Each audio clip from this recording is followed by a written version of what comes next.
영성이라는 제목으로 말씀 전하겠습니다. 세계적으로 유명한 영성 신학자인 유진 피터슨이 영성이라는 단어에 대해서 이렇게 정의를 했습니다.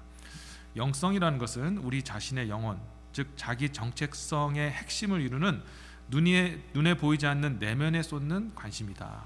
영성은 모든 가시성 속에 내재된 비가십성 속에 쏟는 우리의 관심이며 모든 외적인 부분의 내용을 제공하는 내면에 대한 관심이다라고 이렇게 정의했어요. 좀 말이 좀 복잡하죠? 그래서 제가 좀 쉽게 얘기를 하자면 한마디로 영성이라는 것은 우리 외적인 부분을 형성하는 내면에 대한 우리의 관심. 그러니까 좀 더 쉽게 설명하자면요, 우리의 그 외모, 우리의 그 모습, 우리의 존재가 도대체 어디서부터 형성이 되느냐라는 거죠. 많은 그리스도인들, 또 세상 사람들은 물론이거니와 그리스도인들이 자신이 자신됨을 어디서부터 형성해 오냐면, 만들어 가냐면 세상의 가치들로 그렇게 채워갈 때가 있다는 겁니다. 예를 들어서 높은 학벌, 화려한 직업, 자녀들을 성공시키는 것, 대단한 연봉, 그리고 큰 집, 안락한 삶, 많은 명예와 권세, 세상 사람들이 추구하고 가치를 두는 것으로 우리도 똑같이, 그리스도인도 똑같이 그것으로 자기 자신의 존재를 만들어 간다는 거죠. 그런데 진정한 영성은 무엇이냐? 우리 안에서부터 바깥으로 채워지는, 그래서 안에 있는 것이 우리를 통해 나타나서 안에 있는 것으로 내 자신이 만들어져 가는 것, 채워져 가는 것, 이게 바로 그것을 관심을 두고 거기에 마음을 두고 가치관을 두는 우리의 마음, 태도, 이거를 영성이다라고 유진 피터슨이 이야기를 하고 있다는 것입니다. 시편 1편을 보면은 복 있는 사람과 악인에 대한 비교가 나오는데 한번 제가 읽어보겠습니다. 시편 1편 3절과 4절 말씀인데 아시는 말씀이죠. 저는 시냇가에 심은 나무가 시절을 쫓아 과실을 맺으며 그 잎사귀가 마르지 아니한가 같으니 그 행사가 다 형통하리로다. 악인은 그렇지 아니며 오직 바람에 나는 겨와 같도다라고 기록이 되어 있어요. 그러니까 복 있는 사람은 어떤 사람이냐면 한 그루의 나무인데 그 나무가 그 하나님의 생명의 시냇가에 그 뿌리를 깊이 내려서 때마다 시마다 열매가 맺혀지고 그 나무의 잎사귀가 푸르르고, 그리고 하나님의 그 이끌어 주시는 인도하심으로 인해서 그 행사가 형통한 사람, 이게 바로 복 있는 사람이다라는 것이죠.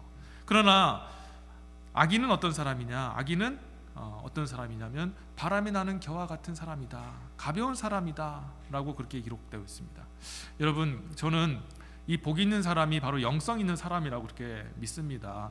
하나님께 깊이 뿌리 내려서 우리의 영혼이 하나님께로 깊이 뿌려내려서 하나님께서 주시는 그 은혜를 통해서 그 영적인 그 하나님의 주신 신령한 힘으로 말미암아 우리 자신이 존재가 만들어져 가고 우리의 인생이 펼쳐지는 그런 사람, 그게 저는 영성 있는 사람이고, 그러나 그것 없이 세상에 있는 가치들로 가지고 내 자신을 채우는, 그러나 그 안에 있는 속은, 영혼은 텅텅 비어있는 깡통과 같은, 바람에 나는 겨와 같이 작은 바람에 이리 굴러다니고 저리 굴러다니는 그런 모습으로 살아가는 사람, 저는 그런 사람들은 영성 없는 사람이다라고 그렇게 이야기하고 있다는 것이죠. 제가 신학교를 졸업한 지 16년이 되었는데 지금도 앞으로도 계속 기억날 한 선배가 하나 기억납니다. 목사님이시겠죠. 지금 이제 저보다 1년 선배고 나이도 1년밖에 높지 않아서 거의 동년배나 다름없고요. 또 키도 저보다 좀 작았습니다. 자, 근데 그 선배의 말 한마디 한마디, 그리고 행동 하나하나가 어떻게 이렇게 무게감이 있는지, 그리고 그 한마디 하면 그 말을 따르지 아니할 수 없는 그런 어떤 영향력이 있더라는 거죠. 도대체 저 사람은 나와 비슷한 그런 동년배인데 어찌 저렇게 무게감이 있을까, 또 이렇게 영향력이 있을까. 그래서 제가 하도 궁금해서 그분의 삶을 좀 제가 조사를 했습니다. 며칠을 관찰을 했는데 제가 발견한 게 뭐냐면 그분은 하나님과 교제하는 사람이었다는 거예요. 중간고사 시험이 있었던 날이었습니다. 중간고사 되면 이제 아침부터 이제 밤새도록 공부하고 또 아침에 시험이 있으니까 저 같은 경우에도 아침 일찍 일어나서 새벽에 도서관을 향했습니다. 해가 뜨지 않아서 아주 어두컴컴한 그런 새벽이었고 날씨도 굉장히 추워가지고요.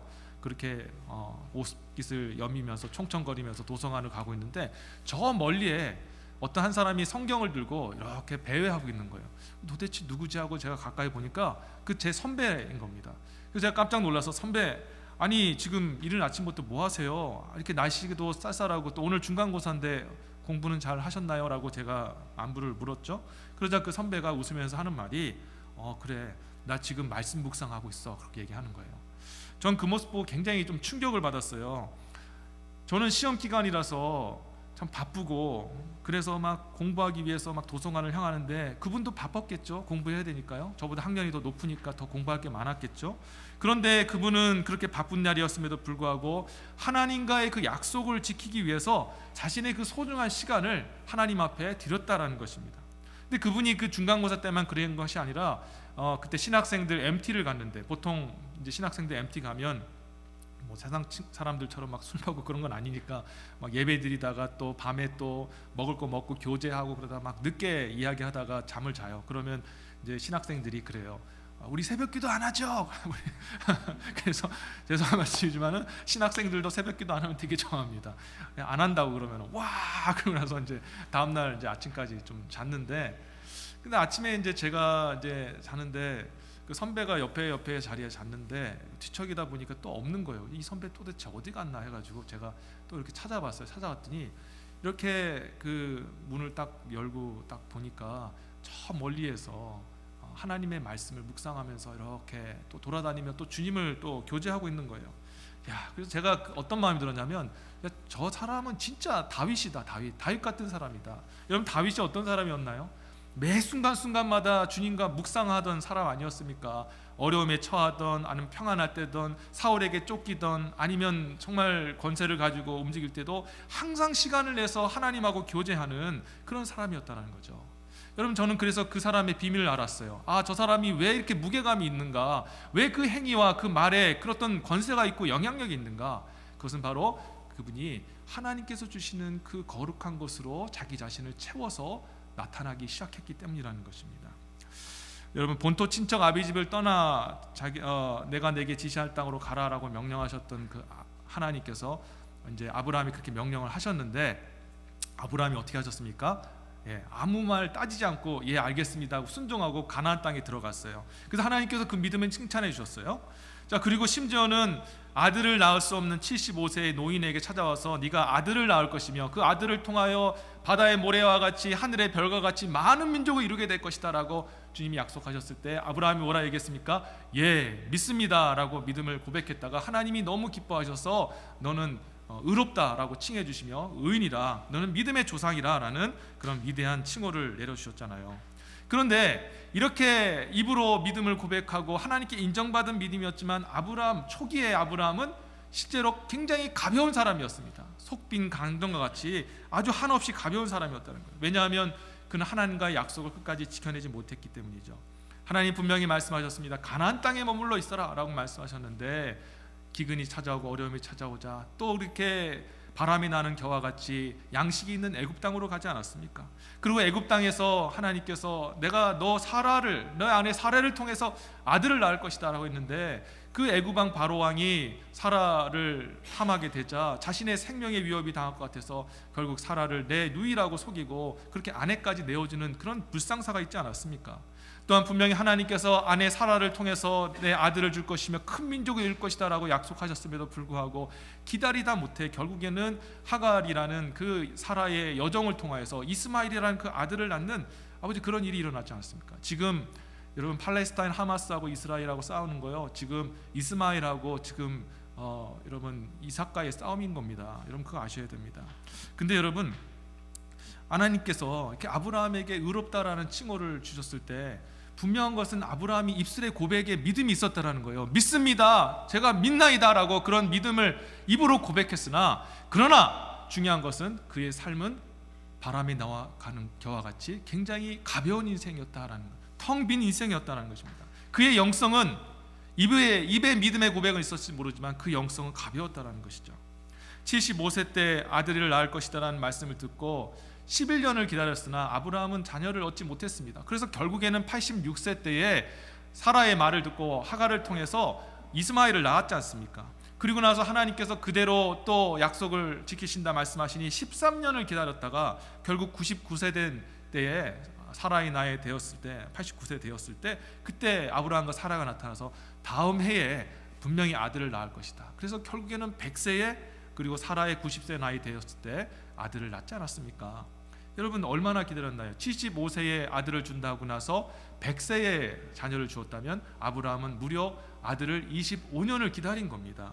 25년 동안 하나님께서 아들을 안 주시고 기다리게 하셨던 거예요. 그 왜 그랬을까요? 바로 아브라함의 영성을 높이시기 위해, 아브라함의 영혼을 하나님의 그 주신 은혜로 채우시기 위해 하나님께서 그렇게 기다리게 하셨다는 것입니다. 아마 아브라함은 처음에는 하나님께 기도하지 않았겠습니까? 여러분 아브라함이 가만히 있었겠어요? 하나님 앞에 기도하지 않았겠습니까? 하나님 왜 약속한 아들을 안 주십니까? 계속해서 몇 년 기다려도 안 오고 그랬을 때 또 하나님 앞에 항상 기도하면서 왜 약속을 안 지키십니까? 저에게 약속하시고 지키시지 않으십니까? 라고 그렇게 기도했을 것입니다.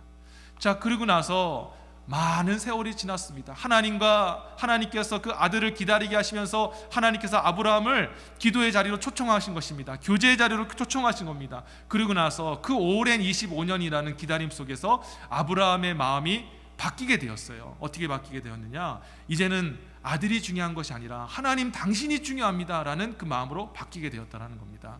그걸 어떻게 할 수 있을까요? 하나님께서 아브라함에게 100세에 낳은 귀한 아들을 하나님께 제물로 바치라고 했을 때 아브라함은 아무 말 하지 아니하고 그 아들을 데리고 모리아 산으로 간 것입니다. 군말하지 아니하고 아들을 번제로 드리기 위해서 나갔던 거예요. 아들 이삭이 아버지에게 물어봤어요. 아버지요, 번제할 어린 양이 어디 있습니까? 그랬을 때 그 아버지가 그 말을 듣고도 보통 아버지 같았으면 막 당황하면서 막 어쩔 바를 모르고 그렇게 있지 않았습니까? 그런데 아브라함의 대답은 아주 단답형으로 간단했습니다. 번제할 어린 양은 하나님이 친히 준비하실 것이다. 무슨 말입니까? 지금 아브라함에게 있어서 중심은 지금 아들 이삭이 아니라 바로 하나님이었다라는 겁니다. 중요한 것은 내 아들의 죽고 사는 것이 아니라 더 중요한 것은 당신의 뜻이 이루어지는 것입니다. 당신의 말씀에 진정으로 순종하는 것입니다 라고 이 아브라함의 마음이 바뀌게 되었다는 것입니다. 초기 아브라함과 그리고 모리아 산의 아브라함은 완전히 다른 사람이 되었다는 거예요. 초기의 아브라함은 어떤 사람이었습니까? 입술에 믿음의 고백이 있었다라는 거예요. 그런데 문제는 바람이 나는 겨와 같이 이런 환경 저런 환경 때문에 애굽으로 갔다가 아내를 팔기도 했다가 아내의 말을 듣고 약속의 아들이 아니라 인간의 아들을 얻는 그런 연약한 모습을 가지고 있었던 것입니다. 마치 우리의 모습과 같은 것이죠. 그런데 모리아 산의 여러분 아브라함은 어떤 아브라함입니까? 독생자 예수 그리스도를 제단에 올려놓고 실제로 우리의 모든 죄를 용서하시기 위해 그 아들의 생명을 주신 그 영광의 하나님의 모습을 담아내는 그런 아버지 형상을 나타내는 그런 찬란한 아브라함 되었다라는 것입니다. 성도 여러분, 우리도 아브라함과 같은 인생으로 우리의 인생이 마무리되어야 되지 않겠습니까? 입으로만 믿습니다 하면서 조금만 어려움이 찾아오고 문제가 찾아오면 이리 갔다 저리 갔다 방황하는 가벼운 어떤 겨와 같은 그런 영성을 가진 우리가 아니라 시대의 어떤 조리와 흐름 없이 하나님께서 정해주신 그 자리를 끝까지 지키며 하나님의 그 영광스러움을 모든 사람들에게 보이는 참으로 영성 있는 단단한 사람이 되어야 되지 않겠느냐라는 것이죠. 그래서 오늘 저와 여러분들은 영성을 회복해야 된다는 것입니다. 겉에 세상의 가치로 우리를 만들어가고 채워가는 것이 아니라 하나님께서 주시는 것으로 우리의 마음을 채워가야 될 줄 믿습니다. 자, 그러기 위해서 어떻게 해야 될까요? 저는 오늘 세 가지를 말씀드리는데 첫 번째는 세 가지지만 두 가지만 이렇게 같이 연합해서 말씀드리자면, 첫 번째 우리의 영성은 기쁨과 감사의 영성을 회복해야 된다는 것입니다. 무슨 말입니까? 우리 안에 기쁨과 감사가 흘러나와서 우리로 하여금 기쁨과 감사가 넘치는 사람이 되어야 된다는 겁니다. 자, 오늘 본문 16절과 18절에 사도 바울이 선언하고 있죠. 항상 기뻐하라. 18절 보시면 범사에 감사하라. 이는 그리스도 예수 안에서 너희를 향하신 하나님의 뜻이니라. 아멘.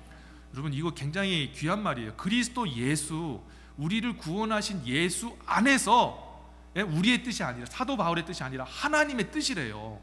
예수 안에서 하나님의 뜻이라면 진짜 중요한 하나님의 뜻 아니겠습니까? 근데 하나님이 뭐라 말씀하냐면 기뻐함이 그리고 감사함이 너희 안에 충만하여 너희가 기뻐하는 사람, 감사하는 사람이 되어지라 라고 말씀하고 있다는 겁니다. 자, 그러면 우리 안에 기쁨과 감사가 흘러나와야 되는데 어떤 기쁨과 어떤 감사가 흘러나와야 될까요? 성공한 기쁨, 많이 소유한 기쁨, 그리고 누리고 즐겁게 된 것에 대한 어떤 감사가 아니라 우리 주 예수 그리스도께서 저와 여러분들을 죄의 그 사망의 권세에서 우리를 건져내셨다는 죄 용서함과 우리가 이제는 구원받아서 하나님의 그 영광된 백성, 하나님의 축복을 받아 누리게 되었고, 그리고 세상 모든 사람들에게 축복을 전해줄 수 있는 하나님의 그 선택받은 축복의 백성이 되었다는 것에 대한 구원받음의 감사가 여러분 마음속에서 영성으로 솟아나게 되시길 다시 한번 주로 축원합니다. 느헤미야 8장 9절과 10절을 보면은 이런 내용이 나오고 있습니다. 백성이 율법의 말씀을 듣고 다 우는지라. 총독 느헤미야와 제사장 겸 학사 에스라와 백성을 가르치는 레위 사람들이 모든 백성에 이르기를 오늘은 너희 하나님의 여호와의 성일이니 슬퍼하지 말며 울지 말라 하고, 느헤미야가 또 이르기를 너희는 살진 것을 먹고 단 것을 마시되 예비치 못한 자에게는 너희가 나누어 주라. 이날은 우리의 주의 성일이니 근심하지 말라. 여호와를 기뻐하는 것이 너희의 힘이니라 하고 라고 그렇게 기록되어 있어요. 바벨론 70년간 포로 생활을 했던 이스라엘 백성들은 바벨론을 대신하여 왕이 되어진 그 바사왕 고레스 첫 번째 날 원년에 하나님의 은혜로 말미암아 포로 귀환을 하게 되어집니다. 그래서 예루살렘으로 돌아오게 되었는데, 폐허가 된 그 예루살렘 다 무너지지 않았습니까? 70년 동안 방치되었으니 성벽도 무너지고 안에 하나님의 성전도 무너지고 다 사는 집도 다 완전히 무너져서 사람 살 수 없는 그런 곳이 돼버리고 말았던 것이죠. 자, 그런데 이 느헤미야의 리더십 하에서 이 포로 귀환한 이스라엘 백성들이 52일 만에 하나님의 그 예루살렘 성벽을 재건하게 됩니다. 자, 물론 안에 있는 것들은 아직 중수되지 않아서 폐허된 상태로 남아 있었지만 그래도 얼마나 감사합니까? 성전 벽이 재건되어지고 정말 하나님께서 자신을 이렇게 품에 안으신 것처럼 보호받는 그런 은혜 속에서 다시 이 자리에 서서 회집을 하고 하나님 앞에 예배를 드렸습니다. 학사 에스라가 나와서 하나님의 율법의 말씀을 하나씩 읽을 때 이스라엘 백성들이 하나둘씩 여기서 울기 시작했어요. 왜 울기 시작했을까요?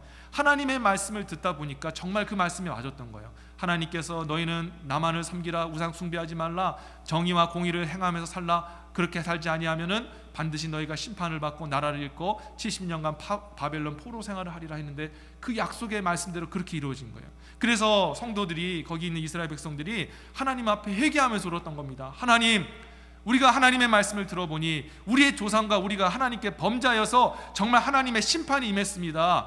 하나님, 우리 죄가 큽니다. 용서하여 주옵소서 하고 울었어요. 또 한편으로는 또 어떻게, 왜 울었느냐, 하나님께서 52일 만에 그런 방해와 어떤 공작이 있었음에도 불구하고 그 성전 벽을 재건하고 다시 자기를 그 약속대로 70년 포로 생활이 끝나면 내가 너희를 돌아오게 하리라는 그 구원의 약속이 자기 안에서 성취되었다는 것입니다. 여러분, 이게 무엇입니까? 참 그리스도인의 마음속에는 두 가지 마음이 있어야 된다는 거예요. 첫 번째, 우리를 용서해 주시는, 죄 용서해 주시는 그 하나님의 그 죄 용서함의 그 사죄의 은혜, 그리고 주님 앞에 구원받은 것에 대한 구원의 그 감격, 저와 여러분 가운데 있어야 될 줄 믿습니다. 여러분, 이게 하나님이 기뻐하시는 마음이에요. 다시 시작하는 백성들 아닙니까? 다시 하나님 앞에 섰을 때에 그들 마음속에 두 가지 마음, 회개의 마음과 그리고 구원에 대한 감격의 마음이 있었다는 것입니다. 그래서 우리가 회복해야 될 게 바로 그거예요. 자, 그런데 느헤미야가 뭐라 얘기하냐면 울지 말라, 이제는 기뻐하라, 감사하라 얘기합니다. 그게 무슨 말입니까? 우리 안에 있는 이 하나님 앞에 이 회개하는 이 마음과 구원에 대한 이 감사의 이 감격이 우리 겉으로 표현되어질 때, 우리 나타나는 영성으로 나타날 때 무엇으로 나타나야 되느냐? 기쁨과 감사로 나타나야 된다라는 것을 말씀하고 있는 거예요.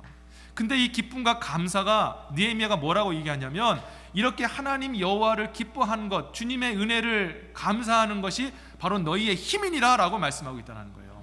이 말은 무엇이냐면요, 우리의 기쁨과 감사가 하나님의 우리에게 주시는 힘이고 세상에 영향을 끼치는 그 하나님의 능력이 된다는 것을 말씀하고 있는 것입니다. 미국에 있었던 일이에요. 한 크리스찬이 이제 타주에 갈 일이 있어가지고 모르는 타주에 가서 주일날 아침에 예배를 드리려고 했습니다. 근데 그 당시에는 내비게이션이 없었대요. 그 찾지를 못하고 있어서 주변에 그 지리를 잘 알고 있는 이 경찰서에 가면 좀 찾을 수 있지 않겠는가 해서 경관에게 찾아가서요, 경관님, 제가 크리스찬인데요, 예배를 드려야 되는데 여기 처음입니다. 그래서 교회를 좀 소개시켜 주시죠 하고 얘기를 한 겁니다. 그러자 경관이 그러십니까 하고 이제 하더니 잠깐 나와보세요 하더니 길을 가르쳐 준 거예요. 근데 길을 이렇게 가르쳐 주는 걸 들었다 보니까 너무 먼 교회를 소개시켜 주는 겁니다. 그래서 좀 의아하잖아요. 아니 경관님, 요 주변에 교회 없습니까? 그렇게 얘기를 하니까 뭐라고 얘기했냐면, 아니요, 여기 주변에 교회 있는데요, 제가 저 교회를 추천해 드리는 이유가 있습니다. 이유가 뭔가요? 그랬더니 제가 볼 때요, 이 앞에 있는 교회 성도들은요, 예배 드리고 나오면은 얼굴에 하나도 기쁨이 없어요.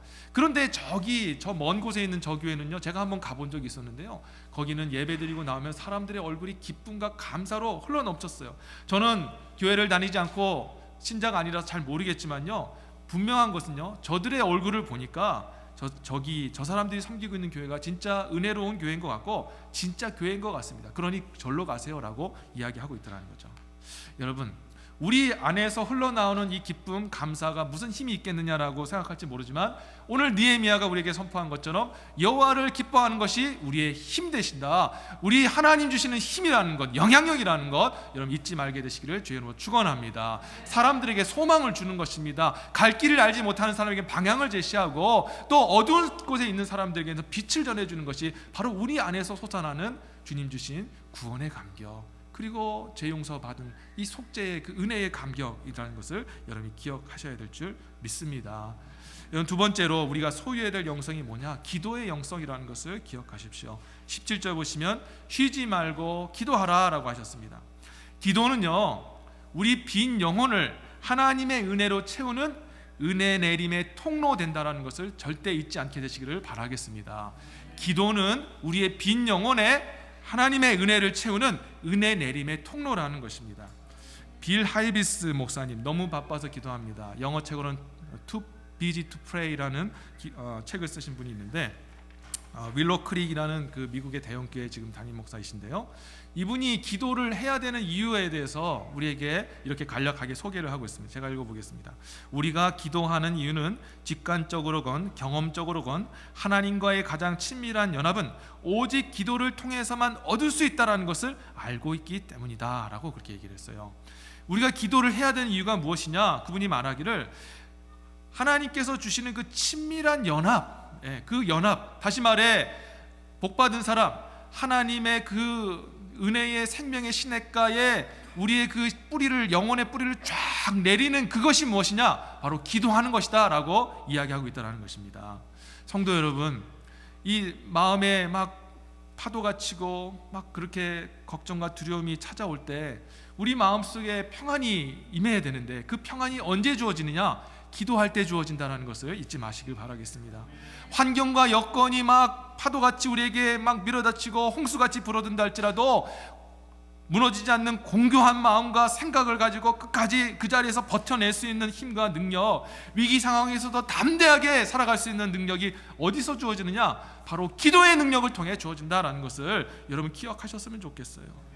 빌립보서 4장 6절과 7절에 보면 사도 바울이 우리에게 이렇게 선언하고 있지 않습니까? 아무것도 염려하지 말고 모든 일에 기도와 간구로 너희 구할 것을 감사함으로 하나님께 아뢰라. 그리하면 모든 지각에 뛰어나신 하나님의 평강이 그리스도 예수 안에서 너희 마음과 생각을 지키시리라. 아멘. 힘들고 어렵고 염려가 찾아오고 막 인생의 문제가 찾아올 때 여러분 방황하고 이리저리 돌아다니지 마시고 딱 그 자리에 무릎 꿇고 기도하시길 바랍니다. 기도하면 주님께서 지각에 뛰어나신 그 하나님의 평강이 그리스도 예수 안에서 우리의 그 흔들리는 마음과 생각을 단단하게 고정시켜 주시고 지켜내게 해주시는 은혜를 베풀어 주신다는 거예요. 아도니람 저드슨이라는 미얀마 초대 선교사가 계십니다. 미얀마 선교를 지금 옛날 그 표현으로는 버마라고 하는데, 그 선교의 천문을 여신 그런 위대한 선교사님인데, 이 아도니람 저드슨이라는 선교사님은 원래 인도에서 선교를 하려고 하셨다고 합니다.